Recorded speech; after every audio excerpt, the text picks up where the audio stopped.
Coucou, ici la Goupille et aujourd'hui on se retrouve pour la vidéo des 100 abonnés. Vous êtes déjà 100 personnes à vous être abonnés à ma chaîne, je crois que là vous devez être 115 à l'heure actuelle. C'est vraiment incroyable, je m'attendais pas du tout à avoir autant de soutien en si peu de temps. Donc je tiens tous et toutes à vous remercier chaleureusement pour vous être abonnés, pour regarder les vidéos et pour les aimer et les commenter à chaque fois. Ça m'apporte un bonheur fou d'avoir tous vos retours, de savoir que mes vidéos vous plaisent, que mon travail sert à quelque chose, quoi, que tout ce que je fais ici vous plaît à vous derrière la caméra. Et pour fêter ces 100 abonnés sur la chaîne, j'ai sorti récemment une vidéo vous demandant de me poser des questions. Donc voilà, des questions que ce soit sur moi, sur de qu'est-ce que je pense, qu'est-ce que je fais dans la vie. Et du coup aujourd'hui on va y répondre. Aujourd'hui c'est la vidéo FAQ des 100 abonnés. Et cette FAQ je me propose de la faire avec vous qui regardez cette vidéo. Donc si vous aussi vous avez envie de répondre aux questions, n'hésitez pas à le faire dans les commentaires, parce que voilà je lirai tout, il n'y a pas de problème. Vous n'êtes pas obligé de répondre à toutes les questions, vous n'êtes même pas obligé de le faire, hein, c'est si vous voulez. Comme ça, vous apprenez à me connaître en tant que vidéaste, et comme ça, moi, j'apprends à connaître mon public, hein, les gens qui regardent mes vidéos. On commence tout de suite par les questions de Maggie Chouquette. J'espère que je prononce bien ton pseudo. Je vais pas le dire à chaque fois, mais voilà, je prononce vos pseudos comme je pense qu'ils doivent se prononcer. Et si je me trompe, n'hésitez pas à me le dire en commentaire. Maggie Chouquette a posé énormément de questions, il n'y a aucun problème avec ça, j'ai donné aucune limite de questions à poser. Et donc du coup la première d'entre elles est: quel est ton prénom? Alors, grand mystère, mon prénom c'est Elina, voilà, je vous l'écrirai sûrement à l'écran mais c'est vraiment pas compliqué. J'ai eu pas mal de prénoms, autrement dit dans mon processus de transition j'ai choisi pas mal de prénoms. Et finalement, c'est celui qui m'a le plus plu, celui qui est finalement resté en fait. Quelle est ta date d'anniversaire? Alors ma date d'anniversaire, c'est le 13 décembre. Donc voilà, vous le notez bien sur votre agenda. Et le jour J, vous m'envoyez un max de cadeaux s'il vous plaît. Feras-tu une vidéo avec la carologie? Alors oui, je ferai une vidéo avec la carologie. C'est vraiment quelque chose qui me hype énormément et on en a déjà parlé en message privé, elle et moi. On a déjà prévu de faire une vidéo sur sa chaîne. Voilà, elle a un concept comme ça de vidéo où elle invite des personnes pour raconter leur expérience, etc. Donc du coup elle m'a proposé d'y participer, c'est avec joie que je vais participer, je vais faire cette vidéo avec elle. Après, est-ce que vous pourrez voir la carologie un jour sur ma chaîne? Eh ben j'espère très très fort, j'espère qu'un jour on fera une vidéo sur ma chaîne ensemble. Je vois pas de raison pour laquelle ça se ferait pas, donc voilà, très sûrement je ferai une vidéo en collaboration avec la carologie. Et pour celles qui ne connaîtraient pas la carologie, eh bien c'est une autre vidéaste, une autre youtubeuse que je vous invite très fort à aller suivre. Elle parle de sexisme, de féminisme, de lutte sociale en général. Elle parle aussi un peu de sa vie, mais voilà, c'est hyper intéressant, je ne rate pas une de ses vidéos, et donc je vous conseille très fort d'aller vous y abonner. As-tu déjà été agressé dans la rue parce que tu étais une personne trans? Alors, je n'ai jamais été agressé physiquement parce que je suis une personne trans, on ne m'a jamais frappé, on ne m'a jamais battu. Par contre, j'ai déjà été insulté parce que je suis une personne trans dans la rue, et surtout j'ai les regards. Les regards c'est vraiment le pire. Donc voilà, tu montes dans un bus et tu vois 3-4 personnes qui se tournent vers toi, qui te dévisagent, qui se regardent mal en fait, et c'est pas agréable dans la vie de tous les jours. Parce que autant les insultes, tout ça, je me suis jamais fait frapper, mais voilà. En tout cas, pour ce qui est des insultes, pour moi, c'est assez rare. C'est arrivé 2-3 fois dans ma vie, alors que ça fait un moment que je suis out en tant que personne trans, que je vis en tant que personne trans, en tant que femme. Et voilà, les insultes assez rares, mais les regards c'est constant. Les regards j'en ai tous les jours dès que je sors de chez moi. C'est inévitable et c'est très lourd à la longue. À partir du moment où tu as dit à ton entourage qui tu étais vraiment, ton genre, etc., quel est l'élément féminin que tu as tout de suite voulu porter, donc maquillage, robe, etc. Alors il faut savoir qu'avant même mon premier coming out, avant même que je le dise à qui que ce soit, je portais déjà des vêtements féminins. Bon bien sûr c'était dans ma sphère privée, donc c'était genre dans ma chambre, tout ça, c'était quand il n'y avait personne autour de moi pour pouvoir me voir en fait. Et la première chose que j'ai essayé, la toute première, c'est les talons. Voilà, j'avais une... c'est pas une fascination envers les talons, mais c'est un truc qui vraiment m'attirait, me donnait vraiment envie de porter des talons. Donc voilà, je m'en suis acheté en cassette. Donc voilà, je m'en suis acheté en cachette et je les portais dans ma chambre, je m'entraînais à marcher en essayant de faire pas trop de bruit, hein. Je marchais sur mon tapis pour pas qu'on entende mes talons. Et donc voilà, c'est le premier truc que j'ai voulu porter. J'ai aussi porté du vernis. C'est la deuxième chose qui est arrivée juste après. Voilà, je voulais me mettre du vernis et genre juste avant de sortir de ma chambre, bah, je passais du dissolvant, je me les enlevais et comme ça personne n'était au courant. As-tu déjà été victime de transphobie pendant une recherche d'emploi? Eh bien non, pas du tout, et pour la simple et bonne raison que je ne dis pas que je suis une personne trans quand je recherche un emploi. Tout simplement parce que voilà, j'ai peur que ça me porte préjudice, et voilà, actuellement je recherche un emploi étudiant à côté de mes études pour pouvoir financer à la fois mes études et un logement qui soit déjà pas chez mes parents et beaucoup plus proche de l'université. Et voilà, j'ai vraiment besoin d'un emploi, et j'ai pas du tout envie que ma transidentité viennent me mettre des bâtons dans les roues. Et c'est très triste à dire, mais du coup, je le cache. Je fais comme si j'étais un homme cis, alors que c'est pas qui je suis. Et voilà, quand j'envoie des mails, quand j'écris mes lettres de motivation, même quand je discute en entretien, je fais comme si j'étais un homme cis, et si un jour je suis engagé, il y a quelqu'un qui m'engage, alors je ferai mon coming out. Mais pas avant, parce que voilà, j'ai cette peur que ça me ferme des portes. Et c'est super triste à dire qu'on soit obligé de le cacher, parce que justement, ça peut nous porter préjudice. Quelles études fais-tu et dans le but de faire quel métier? Alors, mes études, c'est un peu un parcours chaotique, à savoir que déjà, je suis sorti du bac avec la mention très bien, donc voilà, plus de 17 de moyenne, je crois. J'étais super fier de moi, c'était incroyable. Et donc du coup, je me suis dit, je vais m'attaquer directement à une grande école, voilà, je dois avoir la capacité, j'ai eu un bon bac, etc.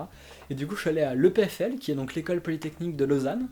J'ai fait un an de physique, je me suis ramassé comme jamais.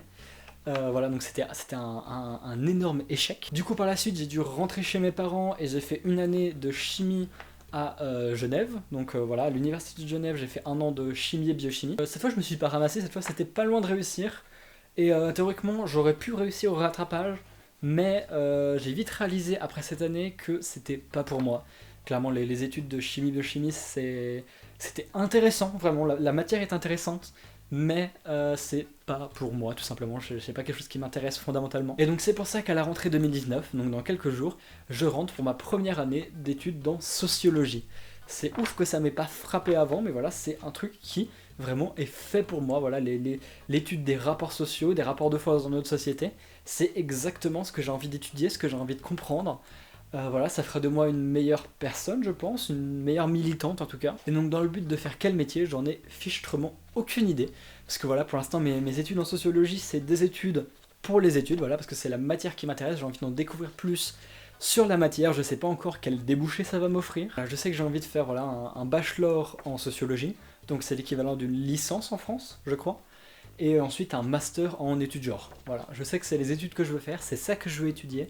Et je sais pas encore qu'est-ce que ça va m'ouvrir comme porte, mais je vais bien trouver un truc avec un master en poche quand même. Est-ce qu'un livre a changé ta façon de voir les choses différemment? Ou une pensée que tu défendais? Alors déjà la question est formulée un peu bizarrement, mais non. Grosso modo, il n'y a jamais eu de livres qui m'ont bouleversé dans ma façon de penser, de percevoir le monde, etc.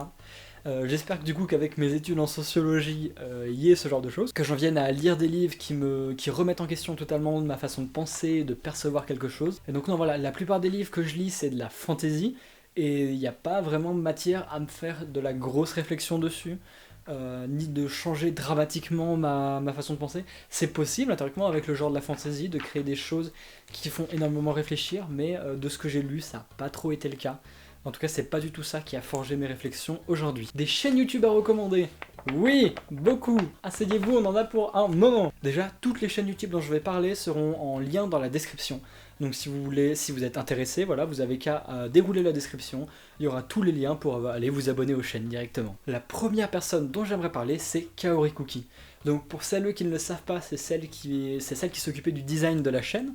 Donc celle qui a fait ma bannière, ma photo de profil et qui fait les miniatures de toutes les vidéos. Donc elle a une chaîne YouTube où elle poste des speed paint, donc des dessins en accéléré, qu'elle réalise en live sur sa chaîne Twitch. Donc je vous invite à la suivre tout autant sur YouTube que sur Twitch. Donc voilà, c'est vraiment une dessinatrice de talent, elle mérite énormément de soutien et je vous invite très très fort à aller vous abonner et suivre ses vidéos. Ensuite j'aimerais parler de la chaîne Vivre Avec, qui est limite une de mes chaînes préférées, hein. J'adore les vidéos que la personne qui gère la chaîne réalise. Ces vidéos parlent notamment d'handicap. La personne qui fait la chaîne est donc une personne handicapée et elle en parle en vidéo.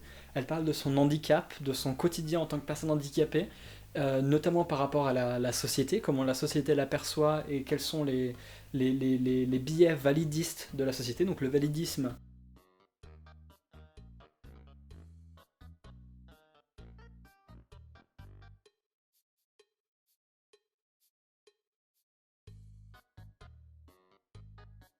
elle parle aussi de ces deux lapins, donc Jean-Jean et Clémentine, qui sont juste adorable, donc vraiment, juste pour ça, ça mérite que vous vous abonniez à sa chaîne. Et elle parle aussi de plantes, parce qu'elle a énormément de plantes, et moi j'adore les plantes, et du coup, elle parle de plantes, et moi ça me fait très plaisir. Donc je vous invite vraiment à aller la suivre, du coup sa chaîne est dans la description.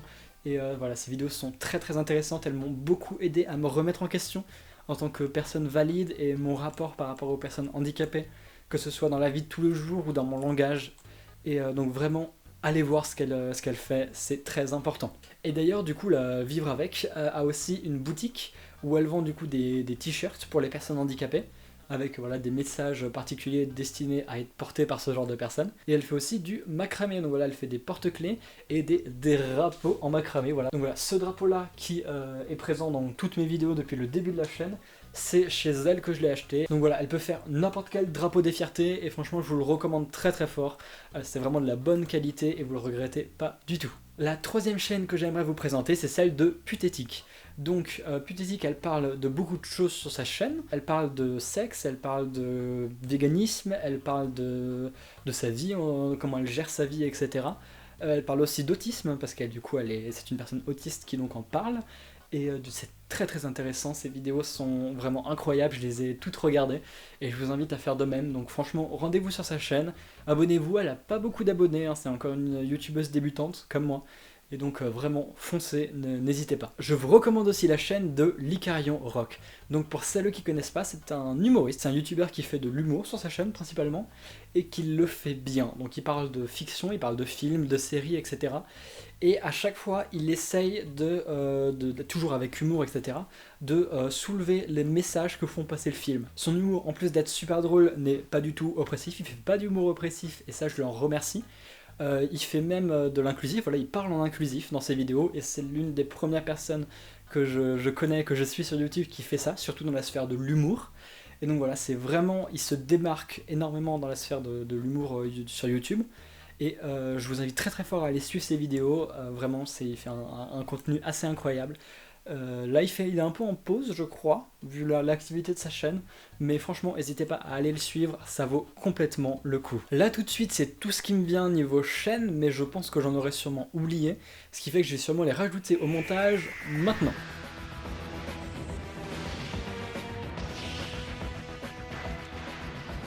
Coucou, ici la Goupille du futur pour faire un petit point des chaînes dont j'aurais pu oublier de parler dans ma vidéo. Donc déjà, il y a la chaîne de la carologie dont j'ai parlé un peu plus tôt. Voilà, je vous ai déjà un peu expliqué en quoi ça consistait, et donc voilà, c'est toujours une valeur sûre. Je vous conseille d'aller la suivre, et vraiment chacune de ces vidéos sont toujours très cool à regarder. Donc vraiment n'hésitez pas. Ensuite j'aimerais aussi vous parler de la chaîne de Mixis Cordelia, donc qui parle de livres notamment, et surtout de représentation des personnes LGBT+ dans la littérature. Voilà, elle couple tout ça avec un point de vue assez féministe, etc. Et donc vraiment je vous conseille d'aller voir ces vidéos. Si vous aimez les livres, ça peut énormément vous intéresser. Vous pourrez trouver sur sa chaîne énormément de livres qui sont intéressants, qui personnellement, du coup, elle m'a fait découvrir énormément de livres que j'ai pu lire et qui m'ont passionné et que j'ai adoré. Donc vraiment, allez la lire. De plus, elle a lancé il y a très peu de temps son book club, donc grosso modo tous les mois elle va conseiller un livre à lire, et donc du coup par exemple il y a un livre du mois de septembre, on va tous lire le livre, et à la fin du mois de septembre on va tous donner notre retour sur le livre, et c'est très certainement ce que je vais faire, hein, je vais y participer, donc je vais lire les livres du book club et je vais faire une vidéo chaque mois en parlant du coup du livre concerné. À chaque fois c'est des livres qui incluront des personnages LGBT+, voilà, et un peu voir comment ils sont traités dans la littérature. Je trouve que ça peut être intéressant et que ça peut vous intéresser, peut-être vous aussi. Dans un tout autre registre, je vous conseillerais aussi la chaîne Girlfriend Review. Donc c'est tout simplement une chaîne où une femme parle de son expérience de backseat gamer. Donc un backseat gamer, c'est quelqu'un qui regarde quelqu'un d'autre jouer aux jeux vidéo, et donc voilà, elle vit avec son petit ami, et son petit ami joue aux jeux vidéo, et elle parle justement de cette expérience en fait elle review des jeux vidéo du point de vue de la personne qui regarde une autre personne y jouer, et je trouve que c'est assez intéressant. Ces vidéos sont très fun, très mignonnes, et franchement je vous conseille très fort d'aller voir ça. C'est une chaîne qui s'est lancée il y a pas trop longtemps, je crois qu'il y a 2-3 mois, et ils ont déjà je sais pas combien d'abonnés et tout, c'est incroyable, leur chaîne a explosé. Et donc je vous conseille très fort d'aller voir ça. Pour les personnes un peu plus intéressées dans l'aspect véganisme, antispécisme, etc., que vous soyez vegan ou non d'ailleurs, je vous conseille la chaîne qui s'appelle L'Effet Chimpanzé. Donc L'Effet Chimpanzé, c'est une chaîne qui, comme je l'ai dit, parle de véganisme, d'antispécisme, etc. Et qui en parle avec énormément de calme, etc. C'est une personne qui est très très calme, très très rationnelle. Voilà, donc dans ses vidéos, il est toujours très posé, très calme, il explique clairement les choses. Il parle un peu de militantisme efficace, en fait, comment militer efficacement, ne pas forcément être dans l'affrontement direct, etc. Voilà, donc je vous conseille énormément sa chaîne, elle est très intéressante. Elle m'a apporté beaucoup en tant que personne militante dans l'aspect antispéciste. Donc vraiment, je vous conseille d'aller voir ça au plus vite. Alors, j'aimerais aussi vous conseiller d'aller voir la chaîne de La Chronique. Donc, La Chronique, c'est quoi? C'est une chaîne qui parle de sexe, tout simplement. Donc, ça parle de sexe d'un point de vue prévention sexuelle, ça parle de sexe d'un point de vue plaisir, ça parle de sexe aussi d'un point de vue féminisme, etc. Et enfin, dans un registre encore différent, je vous conseille très très fort la chaîne Something Witty Entertainment, je crois que c'est comme ça que ça se prononce. Donc du coup, c'est une chaîne qui fait des séries abrégées. Si vous ne connaissez pas le concept de séries abrégées, allez voir leurs séries abrégées qu'ils ont fait. C'est vraiment incroyable, je me suis tapé mes meilleures barres sur leurs vidéos. Pour celles qui ne connaîtraient pas, je vous explique vite fait. Une série abrégée, c'est le fait de prendre une série, par exemple un animé surtout, généralement ça se fait avec des animés. Et voilà, tu prends la série, en fait tu refais le montage et le doublage pour créer une toute nouvelle série avec. Généralement un truc complètement parodique, extrêmement drôle. Et vraiment, ils en font de super qualité. Du coup, Something Witty Entertainment font de très bonne qualité. Je vous conseille d'aller voir ça. Malheureusement, c'est en anglais, donc si jamais vous n'êtes pas anglophone, ça va être difficile. Je crois qu'il y a des sous-titres français de bonne qualité, donc faits par des abonnés sur leurs vidéos, mais je suis pas très très sûr que ce soit sur toutes. Mais allez quand même voir, ça vaut le coup de jeter un coup d'œil parce que vraiment, c'est hyper drôle.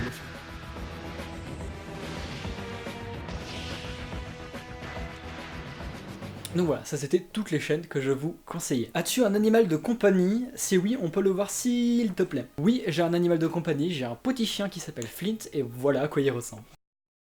Te sens-tu bien actuellement dans ta transidentité ou est-ce que tu aimerais encore changer quelque chose? Alors oui et non, d'un côté je me sens pas si mal par rapport à moi-même, d'un autre côté j'ai encore énormément de choses que j'aimerais changer, vraiment beaucoup.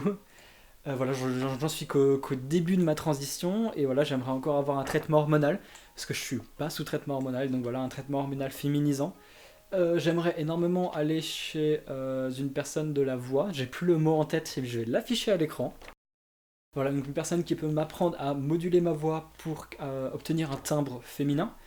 Ça me ferait énormément plaisir, mais ça coûte de l'argent. Et le problème, c'est qu'en Suisse, tout ça, c'est pas remboursé, et donc du coup, il me faut un travail. Voilà, pour l'instant, c'est mes deux grands buts dans ma transition, à savoir les hormones et le changement de voix. Enfin voilà, aller voir une personne pour m'aider à moduler ma voix. À terme, j'aimerais aussi faire changer mes papiers d'identité, mais ça va être encore une galère monstre, hein. C'est une horreur de devoir changer ses papiers d'identité. Surtout en Suisse, c'est imbuvable. Mais je vais essayer de le faire quand j'aurai plus de passing, quand je me sentirai mieux dans ma vie et que j'en sentirai que c'est le bon moment de le faire. On arrive enfin au bout des questions posées par Maggie Chouquette, et du coup on va passer aux questions de Loutrinel. Donc Loutrinel nous demande « Quel âge as-tu » Eh bien j'ai 19 ans et le 13 décembre, si vous vous rappelez bien, j'ai 20 ans. Tout simplement, j'arrive sur mes 20 ans. Je sais que je les fais pas forcément, je sais pas quel âge vous m'auriez donné. Dites-le en commentaire parce que je sais que je fais pas forcément 20 ans. J'ai pas l'impression, en tout cas moi, d'avoir 20 ans. Hein. Depuis combien de temps es-tu vegan? Alors ça va faire 1 an et 2 mois, plus ou moins, que je suis vegan. Voilà, j'ai été végétarienne pendant 2 ans et demi, plus ou moins. Et voilà, en fait, du jour au lendemain, il y a eu le déclic, bah oui, mais si je fais ça avec la viande, pourquoi je ferais pas ça avec aussi les œufs, le lait, le miel, le cuir, alors que c'est tout la même industrie. Et donc du coup, bah, je suis devenu vegan comme ça, et voilà, depuis je suis vegan, et je suis en parfaite santé, voilà, j'ai fait des prises de sang et tout va bien. J'ai même pu faire un don du sang, parce que voilà, j'ai tout à fait assez de fer pour faire un don du sang. Donc voilà, les personnes qui disent que tu peux pas être vegan parce que t'as pas assez de fer, en tout cas, moi, c'est pas mon cas. Je sais qu'un cas, c'est pas suffisant comme argument, mais moi, c'était pas mon cas. J'ai pu tout à fait donner mon sang, et voilà, je le refais assez fréquemment d'ailleurs. Ta couleur préférée, ma couleur préférée, c'est le bleu clair, voilà, comme on peut trouver dans le drapeau trans. Voilà, ce genre de bleu-là. Ensuite, on passe aux questions de Nico Léo. Nico Léo. Nicoléo, j'ai une petite question. Quel conseil donnerais-tu à une personne transgenre qui commence à s'affirmer? Le plus grand conseil que j'ai à donner aux personnes trans qui commencent tout juste à s'affirmer, c'est vivez votre vie. Voilà, c'est vraiment le gros conseil que j'ai à donner, c'est votre vie, c'est vous qui la vivez, donc c'est vous qui choisissez qu'est-ce que vous en faites. Ne laissez personne vous dire qu'est-ce que vous devez faire et qu'est-ce que vous ne devez pas faire, sauf s'il vous donne des conseils pour votre santé, notamment au niveau des traitements par exemple. Mais voilà, vivez votre vie comme vous l'entendez, car c'est vous qui devez la vivre, et donc autant que vous soyez le plus à l'aise possible avec votre vie. Ensuite, The Doc Nova me demande, est-ce que tu es une joueuse de jeux vidéo? Si oui, quel est ton jeu de cœur? Alors oui, je suis une très grosse joueuse de jeux vidéo. Je joue principalement sur PC et sur les consoles Nintendo depuis qu'elles sont sorties.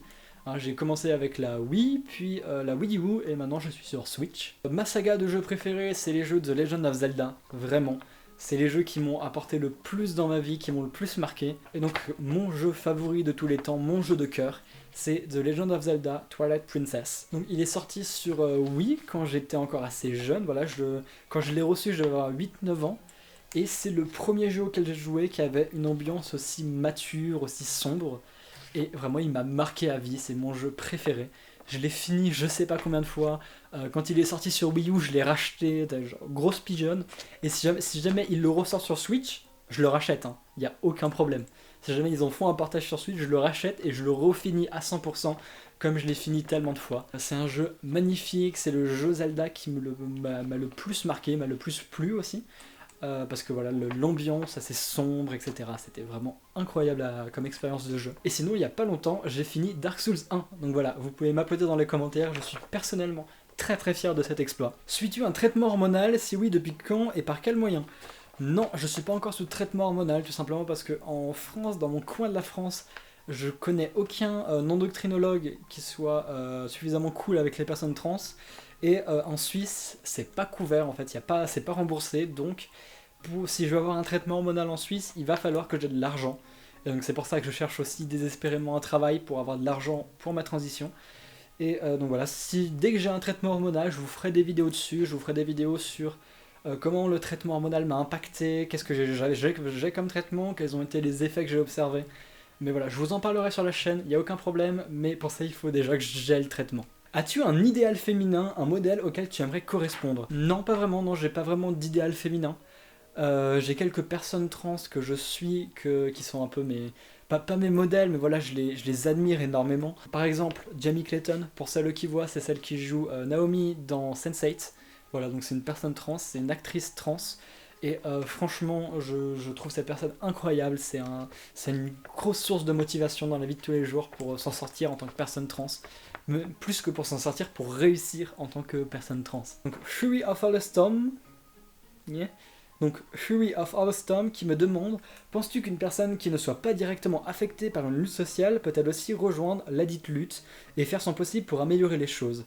Les avis divergent tellement sur le sujet, je serais curieux d'avoir le tien.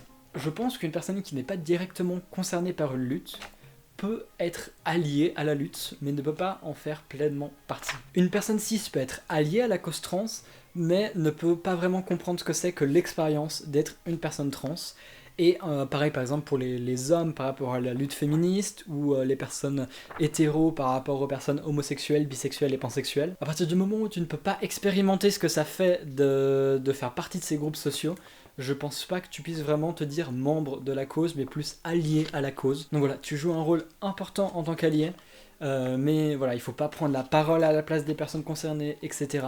Parce que tu n'es pas directement concerné par le problème. Alors ensuite on va passer aux questions qui m'ont été posées sur Instagram. D'ailleurs suivez-moi sur Instagram, @lagoupil.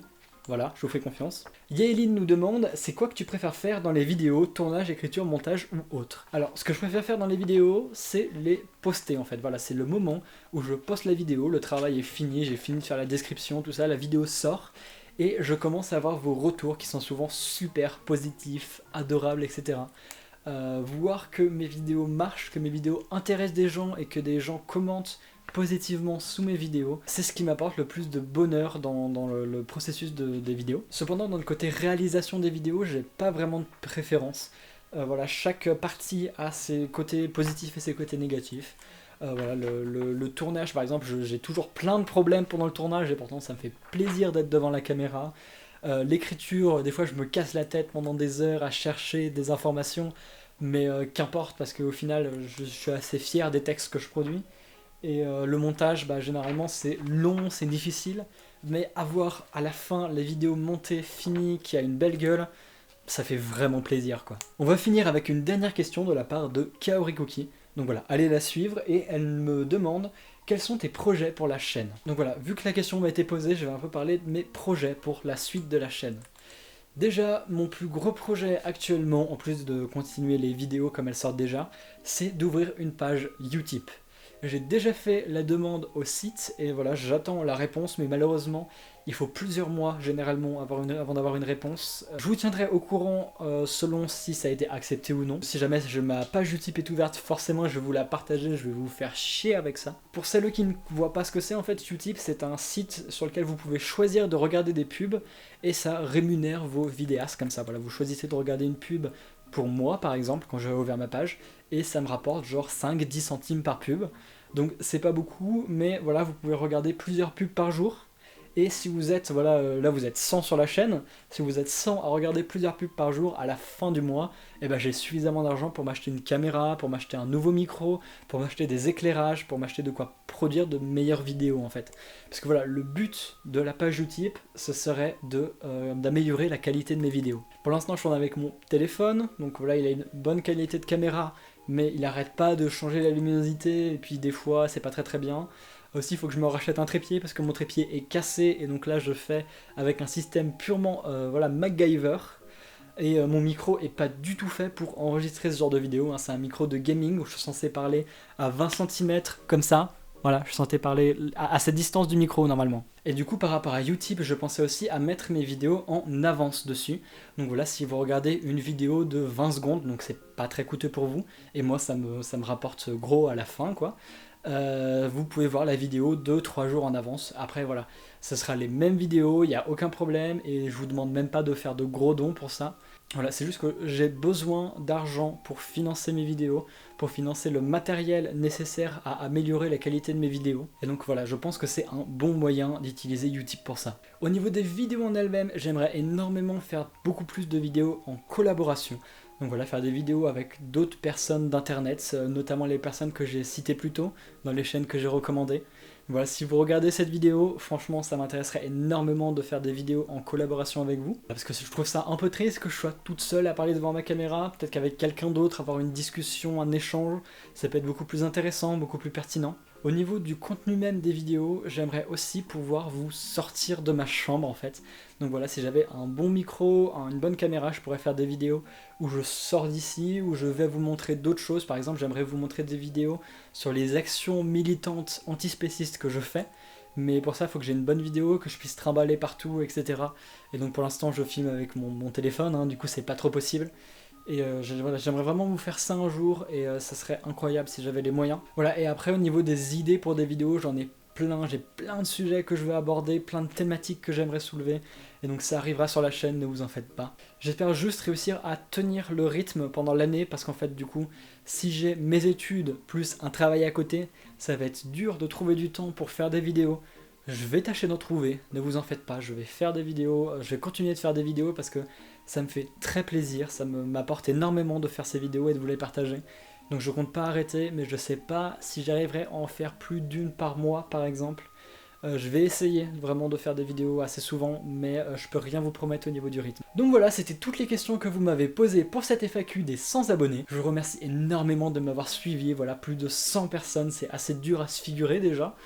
J'ai vraiment hâte que la chaîne continue de grandir et de pouvoir toucher encore plus de personnes. N'oubliez pas de répondre vous aussi aux questions dans les commentaires de cette vidéo, vous n'êtes pas obligés, mais comme ça j'apprends un peu à vous connaître, vous qui regardez mes vidéos. Si elle vous a plu, n'hésitez pas à partager cette vidéo autour de vous et à la liker. En attendant la prochaine vidéo, portez-vous bien, mais surtout, bisous!